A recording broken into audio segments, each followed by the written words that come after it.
নমস্কার, সবাইকে আমি ধন্যবাদ জানিয়ে আজকের ভিডিও আমি শুরু করছি।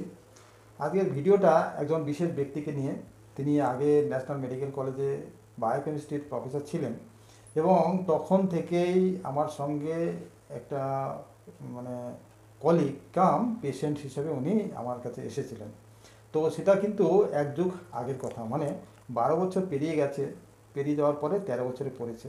আচ্ছা, সেটাই আমি একটু জিজ্ঞাসা করতে চাই ধনঞ্জয় দার কাছে, যে ওই সময় কেন আমার কাছে আসতে হয়েছিল, আপনার কী হয়েছিল তার জন্য, এবং এখনও বা কেন আসছেন, সেটা একটু আপনি বলুন।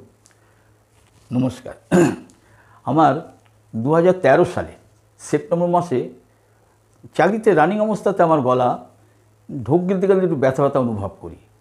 এরকমভাবে চলে 2-4 দিন যাওয়ার পরে সমস্ত স্টাফদের সঙ্গে কথাবার্তা বলতে একই কথা, তুই একবার গিয়ে ইএনটিতে দেখিয়ে নে। সেই মতো আমি ইএনটিতে গেলাম, টিকিট করে গিয়ে দেখালাম।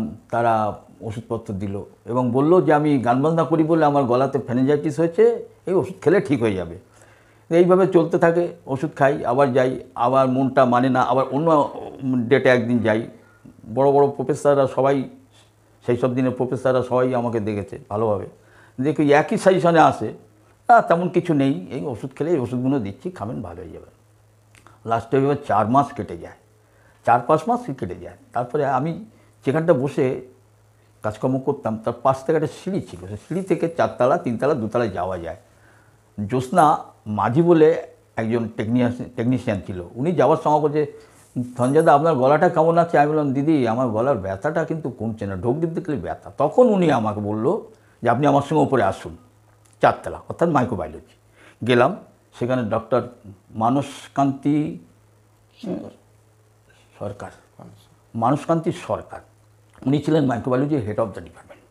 উনি আমাকে বলল যে আজকে আপনি তো চলে যান, তো গিয়ে আগে টিকিটটা নিয়ে যাবেন, প্লাস আজকে একটা টিকিট করে যাবেন, ডক্টর বিমল কুমার মণ্ডল আছে, দেখবেন। আমি সেই মতো গেলাম।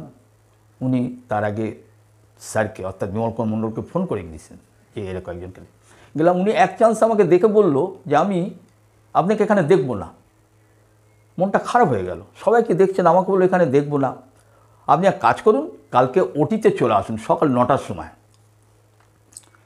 আমি সারা রাত চিন্তায়, ঘুম নেই, খাওয়া দাওয়া নেই, আমি কেন ওটিতে যেতে বললো, এখানে স্যার কেন দেখলো না, মহা চিন্তায় ছিলাম। এবং এসে ডিপার্টমেন্টের সবাইকে বললাম যে এই ব্যাপার, আমাকে কেন ডক্টরবাবু বললো যে কালকে ওটিতে যেতে সকাল 9টার সময়। যাই হোক, তারপর দিন ওটিতে আমি গেলাম।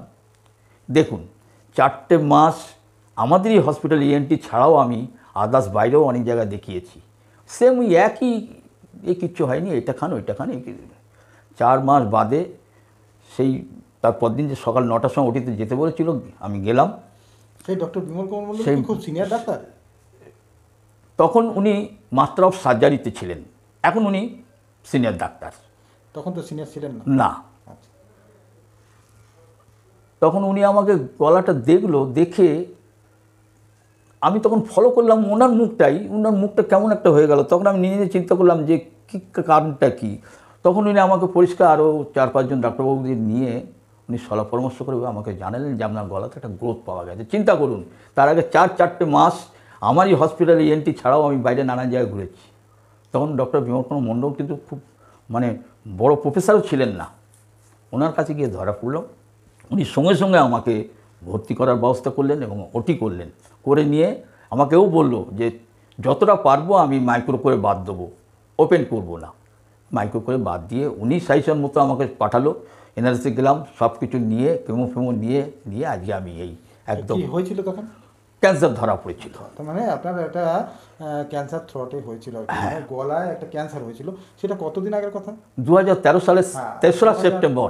13 সালের 3রা সেপ্টেম্বর, তার মানে এক যুগ আগের কথা। হ্যাঁ, 4 বছর। তারপরে আপনার সেই অপারেশনের পরে বায়োপসি হয়েছে, বায়োপসির পরে আপনার আরও রেডিওথেরাপি, কেমোথেরাপি সেসব চলেছে।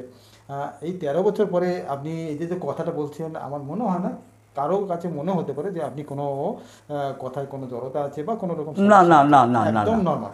আচ্ছা, এর সঙ্গে আমি আর একটু অ্যাড করতে চাই যে এই যে ডক্টর বিমল কুমার মণ্ডলী কিন্তু আজকে আমি যার কথা উনি বললেন এত সময়, যে সেই ডক্টর বিমল কুমার মণ্ডল কে, সেই তখন ছিলাম জুনিয়র, এখন কিন্তু 13 বছর পরে আমি আমি সেই ডক্টর বিমল কুমার মণ্ডল। যাই হোক এখন উনি প্রফেসর।